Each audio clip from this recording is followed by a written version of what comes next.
کتنی خاتون ہیں جو بے پردہ نامحرم مردوں کے سامنے آ جاتی ہیں اپنے گھر میں، اور جب ان کو منع کیا جائے تو وہ کہتی ہیں ہم ان چکروں میں نہیں پڑتے ہیں، ہمارے گھر پہ تو بہت مرد آتے جاتے ہیں، بس نگاہوں کا پردہ ہونا چاہیے۔ دیکھیے یہ مسئلہ یہی ہے کہ اگر اللہ تبارک و تعالیٰ اس کے رسول کریم صلی اللہ علیہ وسلم کے قانون کو سائیڈ میں رکھ کر ہر ایک اپنی عقل کے مطابق قانون بنانا شروع کر دے تو پھر یہ دنیا نہیں رہے گی، تو جنگل بن جائے گا۔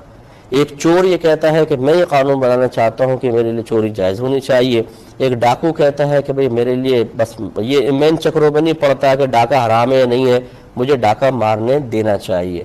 ایک شخص یہ کہتا ہے کہ معذاللہ ثم معذاللہ میں اپنی محارم کے ساتھ غلط حرکتیں کروں، یہ اس سے کہیں زیادہ بہتر ہے کہ میں باہر کسی کے ساتھ کر کے بدنام ہو جاؤں، اس لیے مجھے اس کی اجازت ہونی چاہیے۔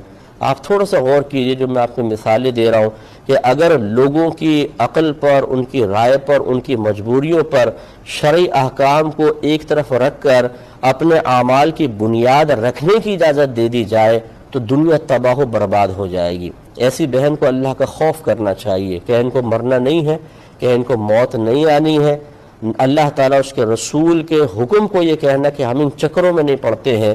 ابھی اسی بہن کو آپ دبئی لے جائیں، شارجہ لے جائیں، یو کے لے جائیں، یو ایس لے جائیں، وہاں کے قانون کے چکروں میں خوب پڑیں گی، پہلے معلوم کریں گی کیا کرنا ہے کیا نہیں کرنا، فائن نہ لگ جائے، میرا لائسنس کینسل نہ ہو جائے۔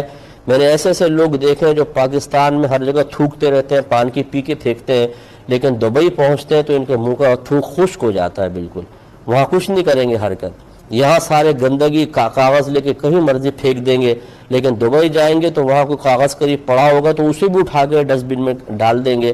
وہاں جا کے قانون کی پاسداری کیوں یاد آ جاتی ہے؟ اس لیے کہ وہاں پہ ڈنڈا لگے گا، وہاں پہ فائن لگے گا، وہاں پہ آپ کو باہر نکالا جا سکتا ہے۔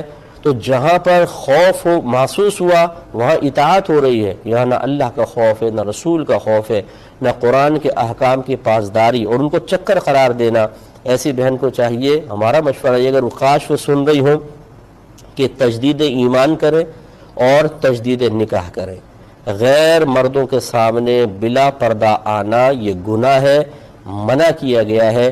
بی بی فاطمہ رضی اللہ تعالی عنہا بنت رسول، ان کو دیکھیے صلی اللہ علیہ وسلم کہ آپ یہ فرمایا کرتی تھیں، آپ نے وصیت فرمائی تھی کہ جب میرا انتقال ہو تو مجھے رات کے وقت قبرستان لے کر جانا تاکہ میرے جنازے پر بھی کسی نامحرم کی نگاہ نہ پڑے۔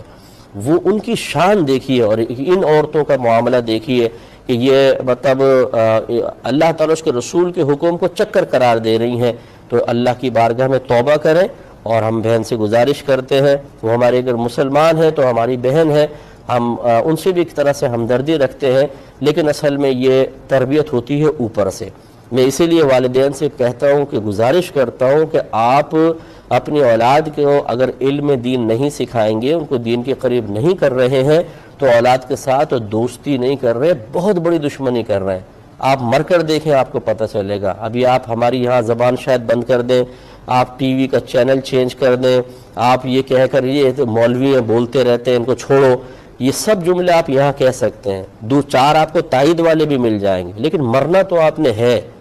مرنے کے بعد کیا ہوگا ذرا یہ اپنے قرآن سے پوچھئے، اپنے نبی سے پوچھئے، حدیثوں سے پوچھئے، وہ آپ کو بتائیں گے کہ اس طریقے سے جو شریعت کا مذاق اڑائے، شریعت کے احکام کو معمولی سمجھ کے پس پوچھ پھینکنے کی عادت ڈال لے تو وہ اس کا انجام اچھا نہیں ہے۔ اللہ تعالیٰ رحم فرمائے۔ اور یہ کہنا کہ جی نگاہوں کا پردہ ہے خالی کچھ بھی نہیں، یہ بالکل غلط ہے۔ نگاہوں کا پردہ بھی ہوتا ہے اور ظاہری پردہ بھی ہوتا ہے، دونوں طرح کا پردہ اختیار کرنا ہوگا۔ اگر آپ یہ کہتی ہیں کہ بھئی ویسے پردہ نہیں ہوتا، نگاہوں کا ہوتا ہے، چلے پھر آپ دلیل لے کر آئے نا، قرآن سے دلیل دے دیں، حدیث سے دلیل دے دیں، کوئی نہ کوئی تو دلیل ہوگی۔ یا آپ یہ کہیں کہ بس میری عقل کامل ہے، میں جو کہہ دیتی ہوں وہ صحیح ہوتا ہے، چلیں اسی کو ثابت کر دیں کہ آپ قرآن و حدیث سے کہ جی آپ کو اتنا اللہ نے علم دے دیا اور اتنی سمجھداری دے دی ہے کہ جو آپ کہتی ہیں بالکل صحیح ہے۔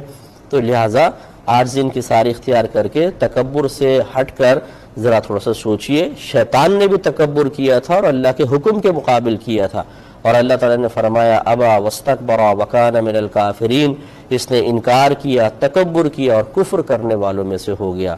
میں ایسے تمام بہنوں اور بھائیوں سے گزارش کرتا ہوں، ایک مسلمان بے عمل ہوتا ہے اور وہ مطلب بے عملی میں بہت مصروف عمل ہوتا ہے، لیکن وہ شرعی احکام کو مان رہا ہوتا ہے کہ نہیں ہے لیکن میری کوتاہی ہے، اور ایک ہے کہ وہ شرعی احکام کے اوپر کلام کر رہا ہوتا ہے اور بے عملی اختیار کر رہا ہوتا ہے۔ ان دونوں میں فرق ہے۔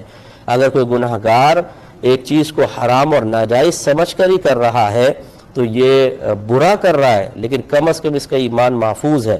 اور اگر ایک حرام اور ناجائز چیز کو کہتا ہے میرے لیے جائز ہے، میں اس کو حرام مانتے ہی نہیں ہوں، یہ کیا چکر ہے، تو اس کے تو ایمان کا سخت خطرہ ہے۔ اللہ تعالی رحم فرمائے۔